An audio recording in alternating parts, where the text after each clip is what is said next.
trades. We'll just wait. We won't speculate too much. We'll wait and see. But Wukong Senna, you know, as I said, this is something that I've seen quite a lot of. You know, it's really very, very strong. You know, the Senna has a good amount of harass, is trying to create space for this Wukong to farm. Your all-in is actually quite strong there too.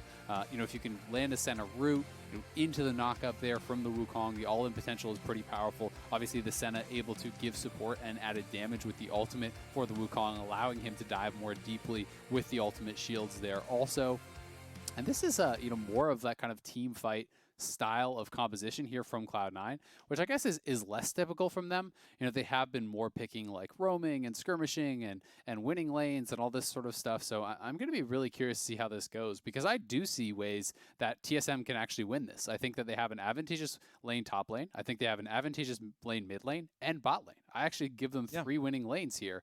Whether or not they can execute on that is a different story. But I mean, you have Varus Bard against a Wukong who's trying to farm. That's actually really, really difficult in the early stages. LeBlanc, you know, has the ability to bully out Azir potentially in the early game. You know, it can be a more of a 50-50 matchup if the Azir can kind of just outpush LeBlanc. Sometimes you can negate that a bit.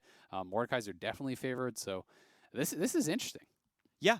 And we already know that kind of Cloud9 plays their bot lane weak side. Of the players in this game, the bottom 2 in gold difference at 10 are Vulcan and then Zven beneath that. They are very typically behind at 10 minutes. The other 3 on Cloud9 go ahead. Obviously TSM, very strong in a lot of lanes here. The real Cloud9 flip is between 10 and 15. That's when they get all their money, when you start grouping up and playing team fights. That's the really big early mid-game strength for C9. But I agree, the early lanes are going to be very interesting. We know Licorice tends to be super dominant up at the top side, but second place in gold difference at 10 in that top lane is Broken Blade on the other side. These are the 2 best performing top laners in early lane dominance. They're going head to head in a matchup, as you say, is going to be Broken Blade favored. You're liking all these lanes here. We know Bjergsen is an outstanding player here as well.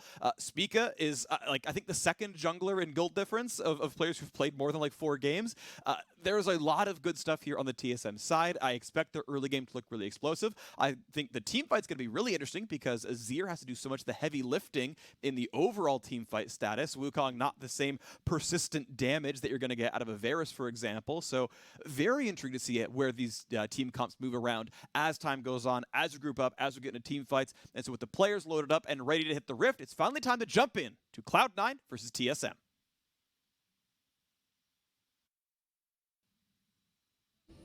Hello and welcome to Summoner's Rift. Zven's giving us a thumbs up because we have the match of the week here, Cloud9 and TSM. A battle between the most dominant team in LCS history and the winningest team in LCS history, TSM. Got all those stars in the jersey for all those trophies they've hoisted. The number 2 team in the LCS right now, one of only 2 teams to beat Cloud9 all year, hoping to bring it back again.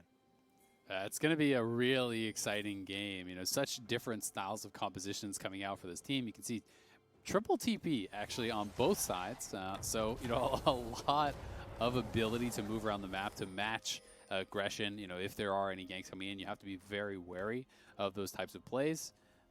And minor thing, but this is actually Bjergsen getting a deep ward there. You can just start the distortion on LeBlanc. He distorts over the Dragon Wall, drops that ward. It's very safe to actually look for those types of plays because you can just W right back over that wall.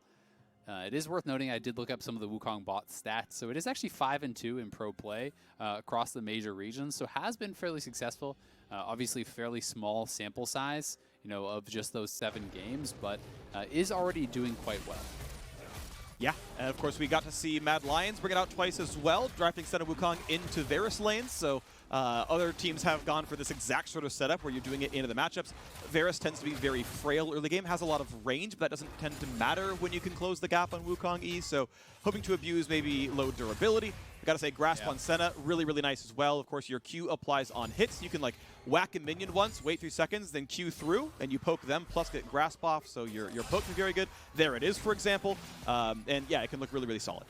Yeah, I'm interested to see if he's going to go for kind of the latter build that I've been seeing, which is just Grasp Senna, and it's full on like tank, like Frozen Mallet Rush with Grasp, and you're just playing to be incredibly annoying. To essentially, instead of having the Glacial Augment, you replace that with the Frozen Mallet, you apply the slows with that, you're constantly stacking up Grasp for the bonus, you know, permanent health that you are getting.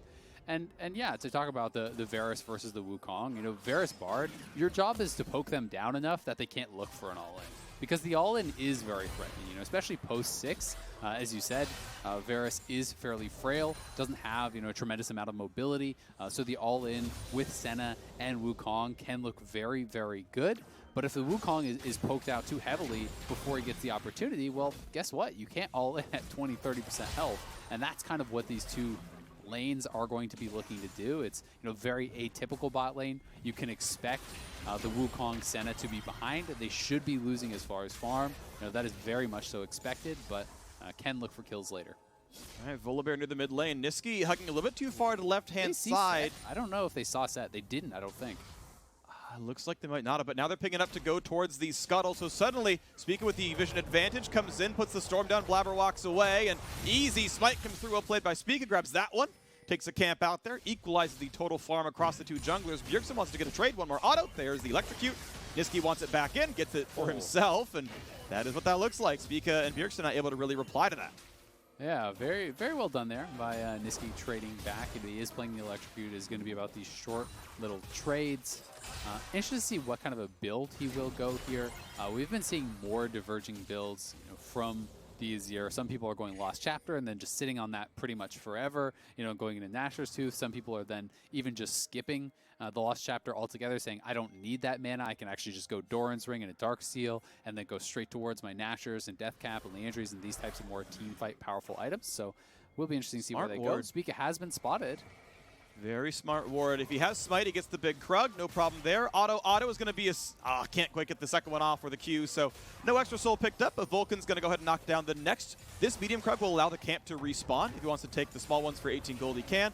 But that will let the camp despawn, and Blaber won't have to go visit to it, and he can wait for the next one to come up later on. Still is golden XP taken by Spica. Well done to him. Check out the top lane. Temporarily a farm lead to Licorice. Broken Blade is going to whack him once real quick. Not sure if he got the craft off in time, and knocks down a cannon. Overall, though, farm pretty good for Licorice so far. Yeah, Licorice doing well. You know, he's just got to try to withstand this. You know, you're not really looking to fight the Mordekaiser too much unless you can kind of poke him down if he makes too many mistakes. It's more just about withstanding the onslaught, getting as much farm as possible, getting to your foraged items where you start to really become very, very useful, obviously, in those team fights. And it's also interesting to notice that, you know, Vulcan is actually the one playing the Senna. You know, I wouldn't have been surprised if it was actually the opposite. A lot of people, when you do have the fasting Senna, actually put your standard marksman player on that because they are so comfortable playing, you know, this marksman-style champion. And generally speaking, you know, Zven would probably spend way less time playing melee champions than Vulcan, and now they're looking for the engage. Flash comes in, it's going to land the root that couldn't quite flash over it. Spica just the wrong timing on that. Might have set up differently. Regardless, though, still burns double sums off of Vulcan up in that bottom lane. Yeah, not bad at all. Bjergsen almost actually died. I saw his health just on the frames there. It looked like he was at like 5%. So him and Nisqy obviously went at it pretty heavily. Bjergsen does not get solo killed, but it looked like Vulcan was trying to just barely eke out, not having to flash. You know, he hit the W and healed for move speed, and then realized he wasn't sure if he was going to be able to avoid that stun or not, so does commit the flash, and nicely done there. They'll get the TP out of Zven. It is going to be a Sheen early on, so very aggressive option. He clearly is looking for that burst, you know, not feeling afraid of this matchup, and you know, we'll be going for the most burst out of this Triforce instead of going for something like the Phage or even max speed to try to play it, you know, maybe a little bit more safely. Good stun, good poke. Cannot get away from DoubleLift's hail of arrows either, so already Zven's at half HP, and Unity couldn't have afforded to buy the full Phage because it's a 200 gold or so difference. You could still go longs with Ruby Crystal and be like, yeah, you know, I want the stats now so I don't die. But he's like, no. You know, yes, we're going Sheen, we're going for the burst, no combat stats otherwise. Yep, and it's very clear what they want to do. When you see that, it's like, I want to kill you, right? That is the reason you buy the Sheen. It's the same thing generally when you see, you know, Aurelias and stuff go for these types of items. They are looking more for the all-in, less about just being able to sit through this. DoubleLift is up quite a bit of farm, and they actually kind of had held the wave, you know, pretty nicely. It will push out now towards C9, but DoubleLift does have his TP, and because he's TPing much later, he's going to have the better buy. He will have more gold there, so, you know, a lot of long swords. some lethality being purchased up here for him, and we'll see if he can start to get lane dominance. Nisqy having a hard time finding how to trade against Bjergsen there as the wave comes down. Health bar dropped a fair bit lower, and it is going to be the last chapter early for the Azir here. As we get the ability power stacked up for Bjergsen on his side. Had to take a slightly earlier recall and thus less efficient items, as the cannon is going to be grabbed by Vulcan, as Zven couldn't quite do it. So 70 gold goes over to the support down there. Personally, I'm a fan of, I see your point about like, hey, have a marksman player for the marksman.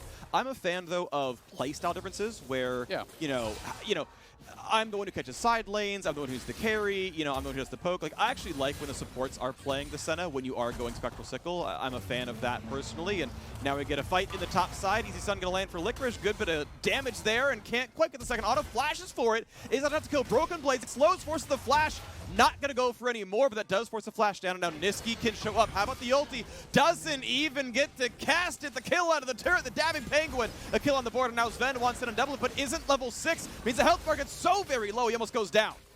Yeah, he is incredibly low. Biofrost still has his ultimate. We'll see if they want to try to fish for it. Doesn't look like they're going to make the commitment, and Bjergsen is down here, so Zven has got to keep running. Blaber could actually be in trouble for a potential dive if they realize that the bot lane's gone. Okay, a lot of danger. Go to turn off the turret. Blaber says, okay, let me put that in me as well. Flashes, still gets stunned and cannot get out. Well-timed Q by Biofrost. No way to leave that stun. Yeah, that was perfectly done there. Blaber was mashing the flash, but still, once it's actually casted and it connects with you, it will bind to the place that basically it would have originally. Here is this play one more time. Licorice knows he has Nisqy roaming up. There was actually pings on it, so Broken Blade did realize it as well. I think he would have actually needed to try to flash the knock up there, but perhaps underestimating how much damage was actually in the tank, because when you don't flash the knock up, you're allowing that to come through for that damage. You're allowing the extra brittle hit to come through. He did still have his ult, so I think he was hoping that he could actually defend himself with this. Then Blaber, I do actually think, plays this right, sitting into the ultimate. His W is on cooldown, so he knows he's in trouble. And if you actually just don't go inside this ultimate, you might be thinking, oh, well, that's silly, you're going to get stunned out of it. But the turret will be turned off, and you will just die. So he's hoping that he can buy enough time for Vulcan to come back and potentially save him for his, for his W cooldown to maybe come up. Something like that, but that was just a really nice dive from TSM. Good roam for the Bjergsen. Alrighty, so an exciting game to start things out. Kills on the board on both sides. We press 10 minutes into the game, and gold is deadlocked between the two. Now, over the next 5 minutes, on average, Cloud9 earns 2,500 more gold than their opponent. Over the next 5 minutes, that is the statistical average, and we'll see if they can do that one here. Bjergsen, big chunk in the mid lane, as Nisqy's got to regret that one a bit as he goes towards his next components there. Bjergsen's feeling real comfortable in mid. Goes for round 2. Bit more poke on Nisqy. Yeah, does poke him out pretty nicely there. Has a heavy health advantage, and Licorice just not scared of this matchup at all. Remember, Broken Blade has no flash, but he does have the ulti, so the dive would be hard. Pulls in one, a lot of damage there. Not going to be enough to kill. Broken Blade still hold on to the ulti, but he's summonerless and health barless and has to walk away from top lane. Yeah, and the wave's going to be pushing towards him, and he has no TP, so he will be losing quite a lot. But Spica has the Rift Herald. They're knocking down multiple plates here, and then they can actually drop Rift right after this if they want. They know that Nisqy got chunked out. They knew he didn't have teleport, so they're actually just going to take Nisqy's tower from full here. And that is very punishing, because Azir really wants this bastion of safety to be able to farm safely at. We have LeBlanc on the other side, who's happy to roam around, who's happy to skirmish, who has so much more mobility and safety. Bjergsen looking. Nisqy goes through to summon the turret, which is going to stop the dive from meaning anything. Now Spica's got to be careful. He does have flash, but he's dunked back in. Ults back out, flashes for some movement, just barely stays alive. Onto the bottom side, DoubleLift gets put at under 100 HP. That is what Cloud9 wanted him to do, and they finally find something. Man, there are just fights everywhere. The observers cannot watch every place at once. Mid lane, it looked like Cloud9 was actually looking to try to take down Bjergsen, take down Spica. They almost get it there. And on that bottom lane, the first all-in here comes in from Zven, comes in from Vulcan. You can see both their ultimates were committed. They just barely weren't able to kill off DoubleLift. And now Blaber is behind him, so DoubleLift potentially in trouble. But Blaber doesn't have his ulti. Ulti list, yeah, does find a bit of a CC, but not enough to kill out DoubleLift. He's forced to burn the flash to get away. One plate drop to the top side, or in the bottom side, I should say. And now here comes Volibear. This is going to be the re-engage. Damage on a Blaber. Chunked a bit low, gets the heal, and is going to run away, staying alive out of that one, as Vulcan actually burns Summoner Heal to give him the move speed to get away from that one. So yeah, nice roam by the opposing jungler. It looked like Biofrost actually mistimed his Q as well. Did not latch. I'm not even sure if it hit onto Blaber. It may have hit just for the slow. Not 100% sure on that one. But either way, you know, Cloud9 trying to put pressure here onto DoubleLift. Now with the flash down, that is pretty dangerous for DoubleLift, you know, knowing that the ultimates will be back up from this Cloud9 2v2 before DoubleLift has flash. So Blaber doing a really good job there, and he's going to be in trouble now. Teleport coming in. Bjergsen wants to be part of this 2v1, and there is no way out for the Sett. Bjergsen onto the board to get a kill number 2. Nicely done by Spica. Says, hey, come over here. This is the freebie, and they knock it down. TP's in, grabs a nice kill, already has his Ludens here. TSM is looking really, really good, and you know, it's not like Cloud9 can just depend upon their standard late game team fighting. You know, Zven is playing a very different style of champion. You know, yes, he will be accustomed to where to go to pick up farm and how to play it out in that regard, but playing a melee champion, and especially an engaged melee champion, is so different from playing your standard marksman. We'll have to see how he does do. This guy obviously is a very big solo queue grinder, so I'm sure he has been putting in the time. You know, sitting at rank 1 for a lot of this season, if not still rank 1 right now. Red buff fight level 8 on both. Easy stun gonna land. Here comes the play for it. It's gonna be Spike coming through, and the kill coming in right afterwards as well. Blaber wearing a red buff out of this. Biofrost runs through the portal, but now the Ornn on the bottom side does a lot of damage onto Bjergsen. He's hitting him up for almost his entire health bar. Oh. He's got 30 health left. Can Bjergsen get away? He can for now, but not for long enough. The Azir Emperor is here. Shrima will rise again, and Bjergsen will fall. Licorice almost just 100 to 0 Bjergsen there, and then Nisqy gets the shutdown. Licorice is getting really, really strong. I mean, he's 30 CS up on Broken Blade. Yes, there was some roams and some helps up for Licorice, but this is supposed to be the winning matchup here for Broken Blade, so you know, falling behind like that is very problematic as this Mordekaiser. Licorice is going to be incredibly strong in the team fighting. You know, very quickly we'll be working towards his Sunfire Cape, have those double upgraded items, and Cloud9's front line is going to be really, really beefy with this tank set, with the Ornn. They do have good engage, they have the follow-up, so they're going to be looking to dive into the back line with Vulcan's ult layered over top, shielding them up, giving them even more durability to create space for Nisqy to really pump out the damage. All right, but looking at the game state, though, it's only a 700 gold difference. It is, though, TSM ahead none of this one. Cloud9's leads are in top and jungle, their primary melee champions. TSM's leads, though, are on a Varus and a LeBlanc. If you're looking for gold leads on 2 players, those are the ones you want them on. Bjergsen and DoubleLift with some absurd amount of trophies between the two of them, probably around 15 or so. That's going to be a lot of pain that Cloud9 has to deal with when we get ourselves into the team fights. As well, Bjergsen is on split push, and honestly, the 1v1 doesn't get any harder when he's down to the side lane. I just don't know, you know, is DoubleLift far enough ahead for this, you know, pick to really have kind of paid off in the 2v2? Because I do think, like, the engage is going to be so scary. Bjergsen, though, looking aggressively here for Nisqy. Power shots leading turret shots, but goes in for another one. Oh. And look at that! Bjergsen with the solo kill in the side lane. Wow, Bjergsen just going back in for it. Had Nisqy corralled there. Does end up getting this solo kill, despite the fact that Vulcan shot out the Senna ultimate. It was just a little bit too late. And Bjergsen now going to take full control in this side lane. Oh, nice ult. Beautiful. That ult was perfect. Spica has to run, but he's knocked into the air. Ult's over the wall. The follow-through. Zven comes over and takes him down, burns the flash, and gets the kill again. Cloud9 keep up. Yeah, Spica's having some pretty careless deaths. That is twice now he's been picked off, you know, in their opponent's jungle. Clearly, they do not have any vision in there. So why are you in there just trying to take away camps? There's not a single TSM ward in that side of the map. There's nothing in the jungle, so they have got to play that a little bit more carefully. Vulcan is actually going for a phage here, so I'm guessing he's going Black Cleaver, potentially, to actually shred maybe for the Wukong, for the Sett. Yeah, shouldn't be Trinity Force. But that would be please don't go Trinity Force. That is actually the worst item to buy on this champion, as more health comes in. So yeah, that is the components of Cleaver. So not going to be Mallet, will be Cleaver. Yeah, it makes sense. I mean, it's heavy CDR, which is also really, really nice for the Senna. That is one of the things that I think feels pretty bad about going for that Frozen Mallet. But they are looking to ult this turret potentially and go for Nisqy. Does not land the chain. That would have been a couple hundred damage dealt right there. But he's got to be respectful still as Biofrost shows up. They're in trouble. Q should be pretty easy. Lands the stun. There's the rest of the burst. Can't kill him just yet. And here comes the reinforcements. There comes the root, though. Over the wall comes Zven. A little bit more damage will knock him down. And Zven So far, so good on the bot lane Wukong.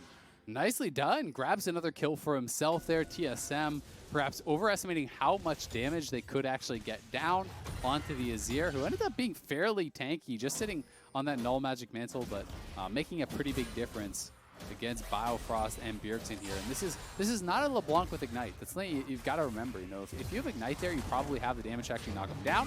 Broken Blade, though, in trouble up on the top side. And yet again, Broken Blade will be slowed. Stunned to the minion wave. Good damage here. Still not going to burn the ulti just yet. Goes for the pullback on a Licorice. And I think Broken Blade has not ulted all game long. That's what I was gonna say. Yeah, Broken Blade just kind of holding on to it, walking away. Sadly, is playing the weak side of the map. And this turret, not long for the world. It just seems weird. Like, in that situation, why not try to punish Blaber? You know, if you can actually pull him close enough to your turret and hit him with the ulti, there is potential to actually kill him off. But Broken Blade getting attacked a lot, not really getting any help from his team, so he's just getting put more and more behind. This Mordekaiser is starting to look pretty worthless. TSM, though, down on the bottom side, looking to pick up their second Dragon on the game. This should be theirs pretty easily, as Cloud9 not really even in a position to fight for this whatsoever. And you know, if TSM can work towards the Infernal Soul, that would be great. The Varus, the LeBlanc, both of these champions, you know, very reliant on their poke. And it's like essentially an extra Ludens just kind of put on top. It does make your poke very, very dangerous. Yes, it does. So now the red buff attempt, not going to be easy for Nisqy at all. Easy smite. Spica on his third time into the red buff jungle. Finally takes it down. This time actually had support. You know, he had LeBlanc around, he had Bard with him, so that one made a bit more sense. You know, besides kind of those solo adventures that he had been going on, those were a little bit too risky for my taste. We can see Zven now has the Triforce completed. He's going to be working towards the Death Dance. This is standard as standard gets really for Wukong these days.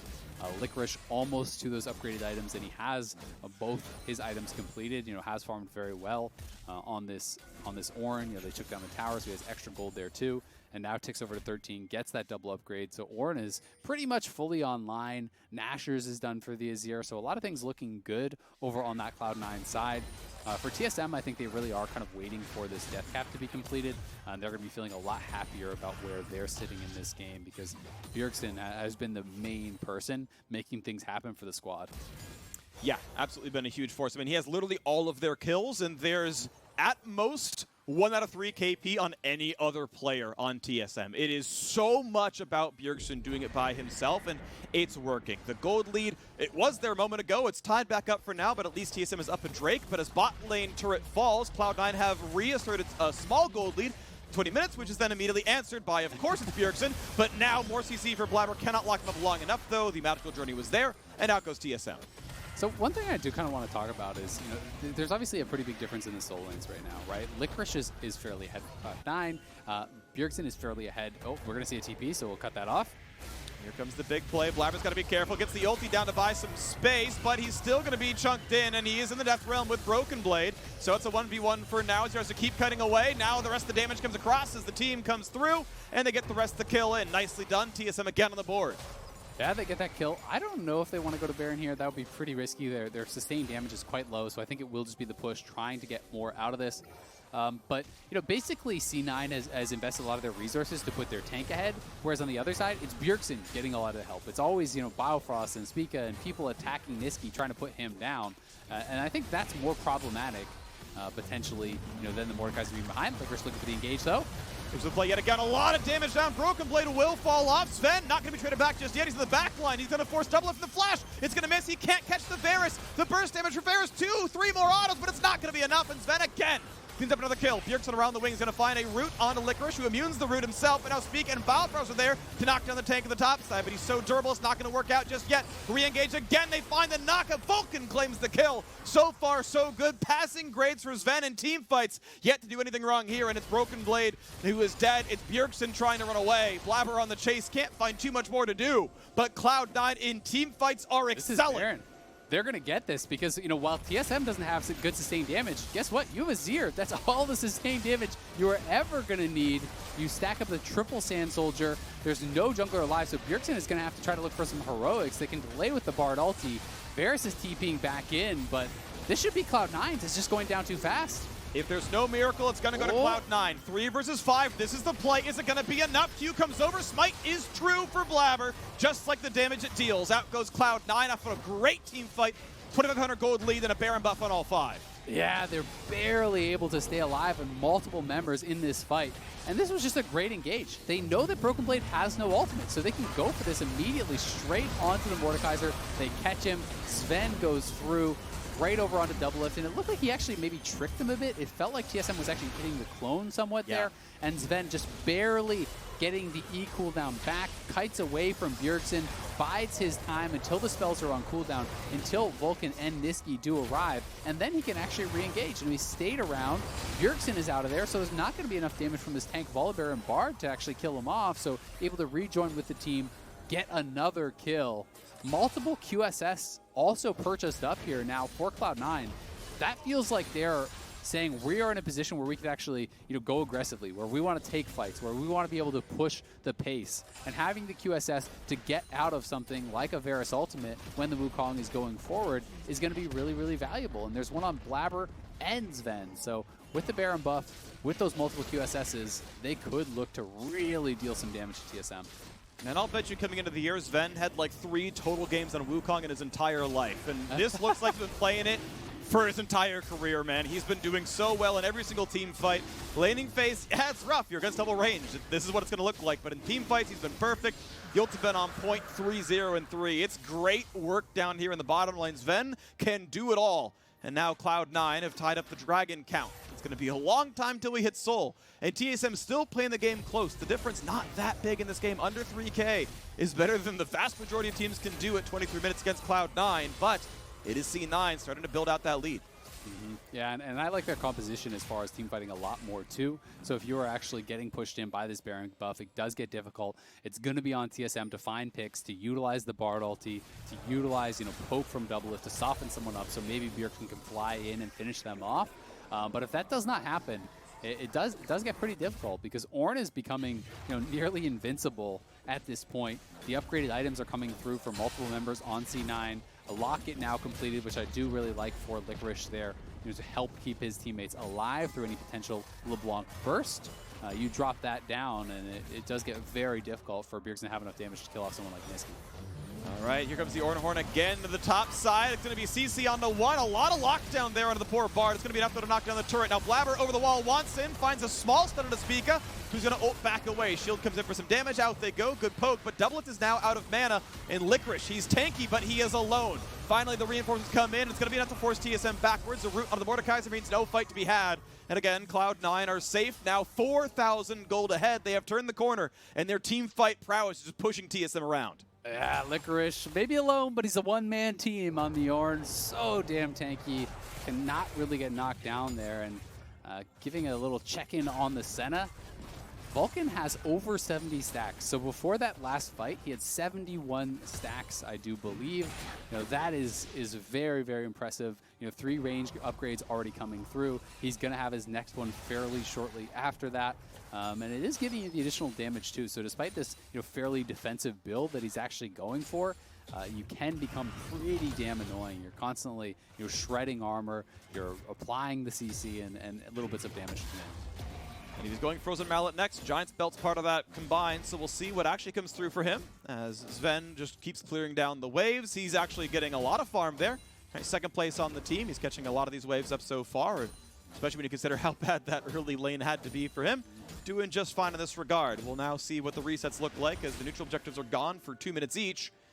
And Cloud9 with the lead should be looking to continue to play aggressively. Wards littering this right-hand side jungle. All 3 down in a row, saying, yep, this is the path we want to control. Drake is the next thing we're playing for. Yep, some more items getting completed here. We have the Death Dance coming through, the Banshee's Veil. Those are going to be pretty big. Broken Blade looks like he's building towards a Nashor's, which can be very effective against some of these beefy frontliners. If you're just planning to ult someone like Sett or Ornn, then having the Nashor's can be actually very nice in that kind of ultimate duel. So it does make some sense there. Bjergsen now, big buy for him, has the Void Staff completed. So he's got 3 of those really, really powerful items and is level 16 where that LeBlanc ultimate cooldown becomes very short, and you can really start to get a lot of work done with the distortions into the double Qs or even double distort, looking for AoE on stacked up team members from Cloud9. Yeah, great skill and spike for this champion. I think Bjergsen can definitely take the game into his own hands, but has to find those big flanks, has to be kind of the man of the match here because TSM kind of bleeding out in all places at this point. I'd be surprised if any one of their players had a gold lead aside from Bjergsen off the kills and farm that he has, because it feels like, you know, we get to the group part. The first 10 minutes, sometimes even the first 15, teams can hold up against Cloud9. TL got to 15 before it fell apart. TSM got to 15 before it fell apart. But the later on in the game you look, the more and more likely you are that Cloud9 are absurdly far ahead, and that their team fighting, their macro play, their coordination, whatever it has always been better than their opponents. And it looks like every other Cloud9 game at this point on, where they're 28 minutes in with a 10% gold lead, and they're ready to take control of the entire map. I've got to give a little bit more credit to that, though, I feel like, than TSM. Okay. It felt like it was close, you know, even a bit later than that, to like 20 minutes. And to be fair, Cloud9 usually wins the game on their first Baron, so it's a bit closer than that. We will see if they can hang on, though. C9 obviously looking good. They do force that stopwatch out of Blaber. And TP for Broken Blade, with, thankfully for him, the movement speed means he can kite away. Vulcan takes a piercing arrow from DoubleLift, but they still want to run forward. Q's through a ward for some damage. Vulcan narrowly dodged the chain that would have dropped him below 1,000 HP. More poke for DoubleLift makes this fight hard for Cloud9. Baron is up. Dragon is up in 15 seconds, and C9, yes, with several members a bit low on health, this fight might be difficult. On the flank. Spica on the flank might just be dead meat, though, as Licorice is right around him. Cannot quite catch DoubleLift. Puts in the ulti, though, as Zven has come around for the flank, and Vulcan just shuts him down. Crowd control the entire team. Bjergsen chunked low. Zven goes in for the play, lands the Q, and kills his fellow Dane. And another ulti comes in. More knockups, more kills. Nisqy steps up Zven with the alley-oop, and it's time to push in. 5 versus 2. No one can stand against Cloud9, not even TSM. As they knock down the middle inhibitor, turret the inhibitor itself going to drop as well. And look at the positioning. They want the Nexus now. They're going in the front lines. Licorice can tank the turrets. And how much can Biofrost and Spica even do? Most teams lose by 30 minutes. Well, guess what? TSM is most teams to Cloud9 as it goes sky high. The kills come through. There is nothing else for TSM to do. Cloud9 undefeated in the first round robin. Perfect 9-0 here to start off the summer split for Cloud9, making it look easy down the stretch. TSM made them work for it in the early stages, but Cloud9, end of the day, they find their fight, they close it out, they make it so, looks so easy to end games. It's just insane how they're able to just turn it on. They find these angles. And Zven actually deserves so much credit. You know, I wasn't sure how he was going to look, you know, playing a different style of champion, playing this melee champion, you know, where you are reliant for the engage, but he found really good angles. That last fight in particular, sneaking around behind DoubleLift, not only kills him off, kills Bjergsen off, he withstood the pressure in the laning phase. And Cloud9, at the end of the day, have closed the game in under 30 minutes, have shown us that they have mastery of a new strategy. So now there's another thing that you have to worry about. And, you know, it's like the scary just gets scarier. Yeah, every Cloud9 game is close until it isn't anymore. Sometimes that's at 10 minutes, sometimes at 15. That's at 5. Sometimes at 20, sometimes at 25 minutes. And then it's just, the game is explosive. They still didn't need a second Baron. They just simply had to do the vision setup. And one explosive team fight meant they pulled the trigger, they took the battle, and they evaporated the backline. Cloud9 do not have an equal yet in North America. We'll see if it happens in the next 9 games. Maybe not. Either way, we are taking a break, and when we return, the Tigers will hear from the Wukong god of the bot lane. Stick around.